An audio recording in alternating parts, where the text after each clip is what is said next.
Bienvenue, welcome to Kinshasa today. This is our 19th deep dive. That's right. And today, we're looking into something really, well, I think it's pretty cool. It connected us here in Kinshasa with, like, the whole world just recently. Oh, yeah? World Pinhole Photography Day. It happened last Sunday, April 27th. Maybe you saw some chatter about it. I did, yeah.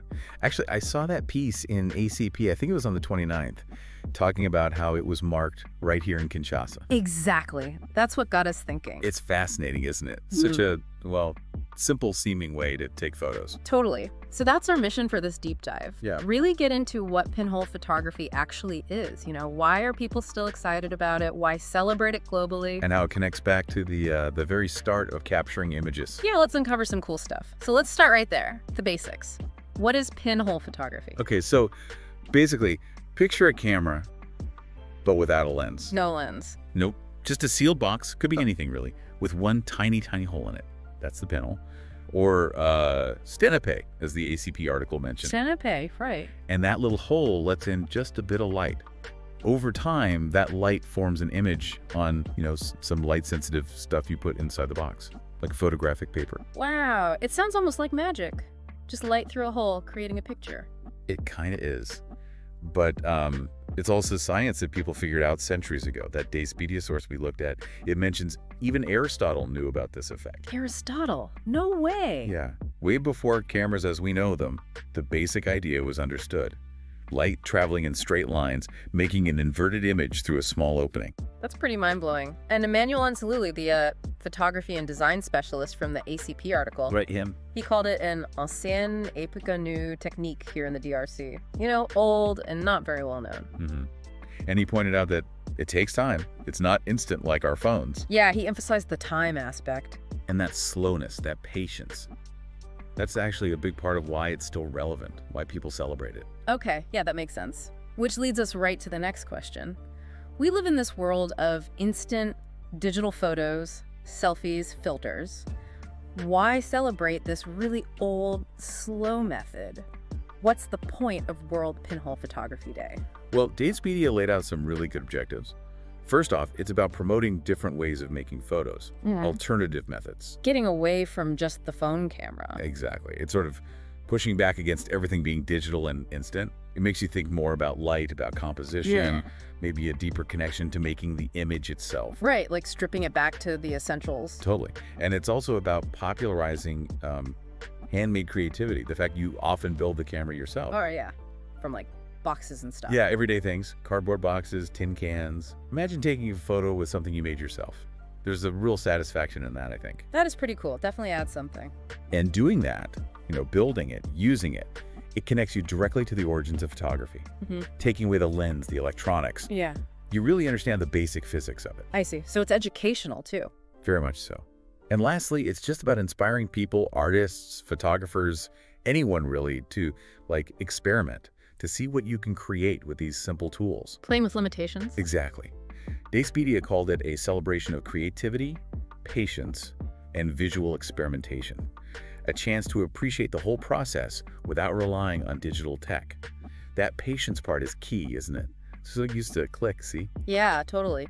So how do people actually do it? Like for World Pinhole Photography Day, what are people doing here in Kinshasa maybe? Well, Despedia mentioned a few things. A big part is actually making those cameras we talked about. Right, the DIY aspect. Yeah, from boxes, cans, whatever you have. Then you take photos with them.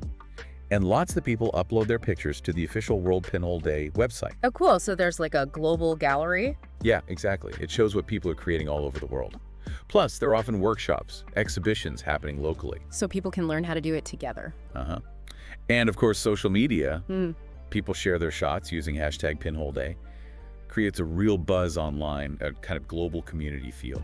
Okay. And the actual process of taking the photo, Insalu described that in the ACP article, right? He did. He talked about putting the photographic paper inside your box, your camera. In the dark, I guess. Oh, absolutely. Yeah. You load it in the dark. Then you take it out, point it at your subject, and you carefully open the pinhole to let the light in. And then you wait. And then you wait. That's the crucial part, the exposure time. Because the hole is so tiny, you need way longer than a normal camera. Could be seconds, minutes. Hours, even. Could be hours, yeah, depending on the light. So you really have to be deliberate. Think about your shot. It sounds very mindful. It is? Yeah. Then after the exposure time, you cover the pinhole again. And then you need a dark room to develop the paper. Ah, the darkroom bit, like old school photography. Exactly. Insululu mentioned using developer chemicals to make the image appear the latent image, it's called, and then fixer to make it permanent so it doesn't fade or keep reacting to light. Okay, so you get a physical print? You get a physical negative print, usually. He also mentioned that the image often comes out inverted upside down and as a negative, where light parts are dark and dark parts are light. Oh, right, because of how light travels through the hole. Precisely. Yeah. But he said you can easily fix that. You scan the negative. Well, bring in the digital tools? Yeah. Scan it and then use software like Photoshop or Lightroom, whatever, to flip it right side up and invert the tones to get a positive image. So old technique meets new tuck. Okay, that makes sense. So why should, photographers today, or even just folks listening to us here on Kinshasa today, why should they care about pinhole stuff? Well, Emmanuel Nsululu made a really great point. He said the basic process, light coming through an opening onto a sensitive surface. It's fundamentally the same thing that happens inside our fancy digital cameras. Much, much slower. Exactly. Way slower. But understanding the pinhole version helps you grasp the absolute core principle of how any photo is made. It demystifies it a bit, Yeah, I can see that. Like understanding the engine, not just driving the car. That's a good way to put it. And Nsululu also brought up a really practical point. He mentioned being able to use this technique in remote places, maybe without power or fancy gear. Oh, interesting. Like for documentation. Potentially, yeah. If you understand the basics, you could possibly rig something up with simple materials to capture an image if you really needed to. It's kind of empowering, that self-sufficiency. Wow, I hadn't thought of that angle. That's compelling. And for just, anyone interested in photos, I think it offers a totally different perspective. It forces you to slow down, to really look. Yeah. To think about light and time. Instead of just snapping away. Right. Yeah. It brings back some of the magic of light, creating an image through just this tiny hole. Plus, technically, pinhole photos have this unique look. Because the aperture is so small, they often have like almost infinite depth of field. Meaning everything is in focus, near and far. Pretty much, yeah. Which is very different from lens photography, where you often play with shallow focus. It's just a different aesthetic. So it changes how you see and the kind of picture you get. Fascinating. Okay, so World Pinhole Photography Day happens every year, last Sunday in April. Yep. It was the 27th this year. And Despedia even mentioned the date for next year, April 26th, 2026. Planning ahead. Always. And importantly, it's truly global. That list of countries where it's observed, Despedia included Congo. Oh, fantastic. So we're officially on the map for pinhole photography. We are. It just reinforces that this isn't some niche thing happening far away. People right here are part of this global movement, this community. That's really great to hear. Connecting Kinshasa with the world through a tiny hole and some light-sensitive paper. It's pretty amazing when you think about it, how something so basic can link people across borders. Okay, so let's try and wrap this up. We've seen that pinhole photography, even though it's ancient tech, basically. Just a hole, no lens. Right. It's still incredibly relevant. It's got this rich history, but people are actively doing it now, all over the world, including here. Yeah, it's about creativity, definitely about patience, Yeah.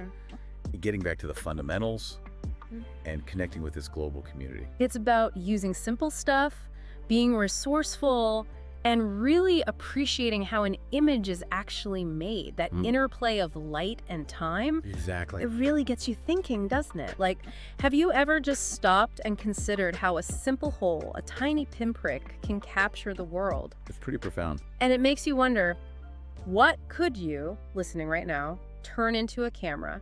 What box or can do you have lying around here in Kinshasa that could become your own pinhole camera? It's a fun thought experiment.